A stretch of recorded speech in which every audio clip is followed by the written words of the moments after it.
to which the user takes up the exact location of it.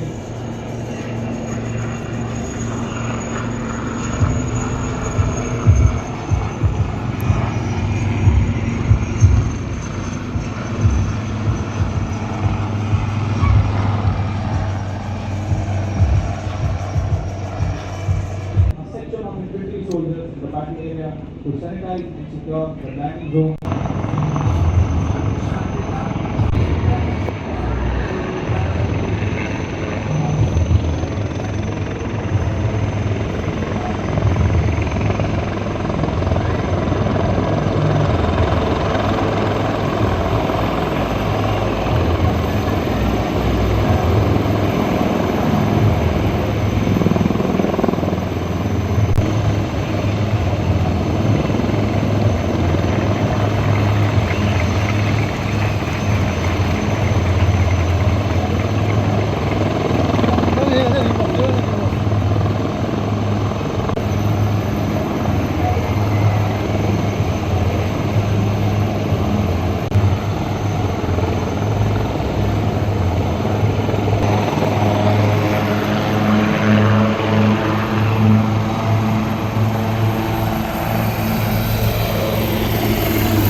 Order of merit to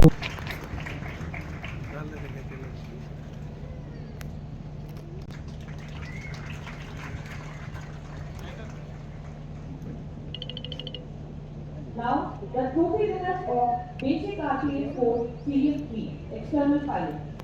The best in ground subjects trophy of External Pilot goes to Major Deepak Punia. first in overall order of merit trophy of basic RPS course external.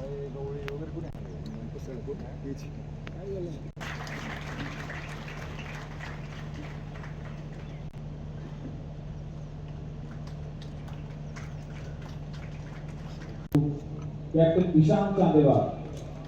Captain S.P. Sharma Memorial Trophy of CAC 41. Standing first in overall order of merit, which is derived from the highest cumulative aggregate score in ground subjects, flying and airborne instructor Sudhanshu Sharma.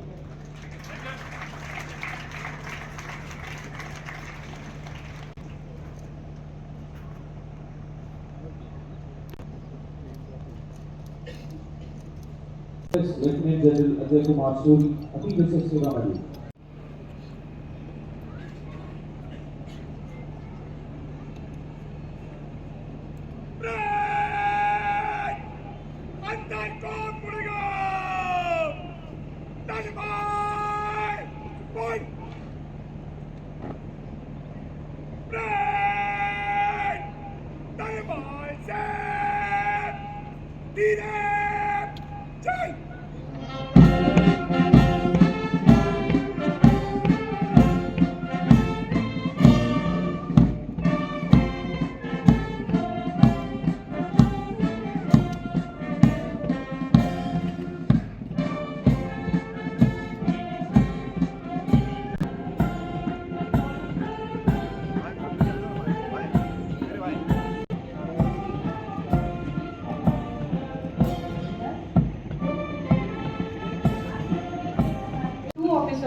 completely foreign country, Suriname.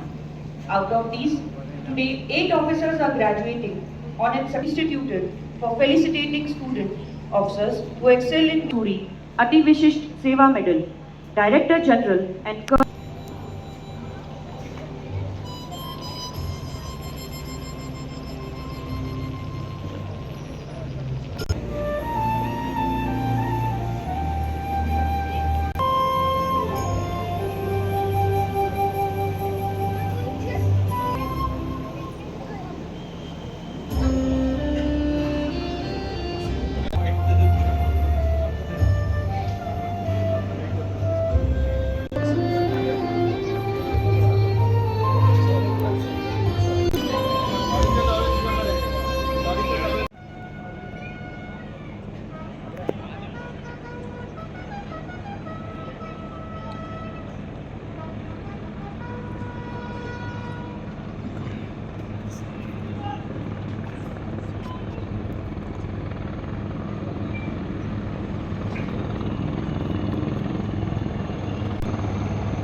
Qualified Flying Instructor Badge to Aviation Helicopter Instructors course, Remotely Piloted Aircraft Wings to Basic Remotely Piloted Aircraft System External Pilot course, and the RPA's Instructor Wings to RPA's Qualified Instructors, IPE Observer and External Pilot courses. Army Aviation, from its humble beginnings in 1986, then equipped with only single engine helicopters, has today graduated into the arm of the future with state-of-art rotary wing platforms and RPAs. The Corps today has a fleet of several types of helicopters and RPAs operating in the most rigorous and challenging environment across the entire length and breadth of our country. Our skilled aviators have also kept pace with our technological advancements, be it handling the complexities of twin engine and attack platforms, to SATCOM-enabled RPAs like the Hermes 900, which are going to be inducted into the fold helicopters, and the RPAs. They help in enhancing the battlefield transparency. The utility helicopters give us the inherent lift capability to put more boots on ground, that is massing of forces, and the attack helicopters, that is the ALHWSI and LCH, and to be soon inducted Apache helicopters enable the massing of fires at the point of precision. This year will further enhance our operational capability with the induction of the iconic H-64 Apache attack helicopter. In the near future, we will also be inducting the Predators MQ-9B RPS, which will further add firepower as well as enhance the surveillance capability of our defense forces. Equal focus has also been given to development of infrastructure to support our modernization plan, and today we have tailor-made infrastructure available across all bases to cater for the servicing and maintenance requirement of our modern platforms. We have also included the development of infrastructure along the borders to enable helicopter operations from forward areas, thus enhancing our operational reach. I'm also happy to see the progress of CATS from 2003, where only 3 courses were conducted here, to the present, wherein CATS is conducting 17 courses in a training cycle. CATS has today transformed into a true premier training institution of Army aviation and is slated to become a center of expertise for aviation training in the Indian Army. The ATC modernization pilot project undertaken at Nashik has been successfully completed, and this paves the way for similar projects in all Army aviation bases. With the increase in our training requirements, special focus is also being given to develop flying simulators to reduce the flying training burden on the operational aviation units. I'm happy to learn that 2 projects in CATS, that is the AR/VR simulator and the upgrade of Cheetah simulator, are well on track and will be functional by the end of this year. In addition, we have also commenced simulator training for the aviation helicopter instructor course officers at HATSOF HL Bangalore from this year. The introduction of man-unmanned team training in the Advanced Combat Training course, which is conducted at Nagtala, is an example of successful induction of new concepts into training. CATS thus is effectively contributing to the transformation and optimization process, and my compliments to all ranks of Team CATS. Where do we see Army aviation in the near future? I see an aviator and RPS crew as an inseparable component and proponent of multi-domain operations. Integrated operations as part of an integrated theatre concept should be the new focus of the arm. Aligning concept of operations with supporting training doctrines is the need of the hour. Certainly, more of manned platforms transforming into unmanned ones would take place. Concepts like manned unmanned teams, where all combat and combat support roles of Army aviation will be augmented by UAVs or UCAVs, have already been successfully introduced in our training. I see combat pilots transforming into combat system operators with multi-skill capabilities to fly and control both manned and unmanned aerial platforms simultaneously.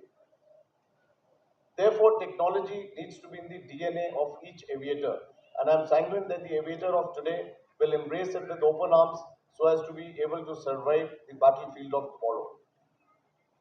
My sincere advice to the young aviators who've been awarded the coveted wings, as also to the flying instructors, both helicopters and RPS, is that we need to know the capability and the limitations of the machines which we operate, and all our missions should be in an overarching umbrella of flight safety. Today, in our zeal to complete a mission, we need to constantly remind ourselves that military flying is fraught with risk, and we should always ensure that we do not cross our red lines and put the mission itself at risk. The ability to say no to a sortie in case of bad weather or when the aircraft is not fully flight worthy needs to be inculcated as second nature. The captain and the co-pilot together form a team, and thus a sagacious go or a no-go decision needs to be taken well in time to ensure flight safety. Remember, our SOPs are to be followed in true letter and spirit. In the end, my compliments to the dedicated team of instructors and staff of Combat Army Aviation Training School for having conducted the courses successfully. A special mention for behind the scene contributors, the technical and support staff of both 665 Army Aviation Squadron, 201 Army Aviation Squadron, as well as 251 Army Aviation Squadron for their unstinted support. I once again take this opportunity to congratulate you all and wish you a very professionally rewarding innings ahead. Godspeed and happy landings. Jai Hind.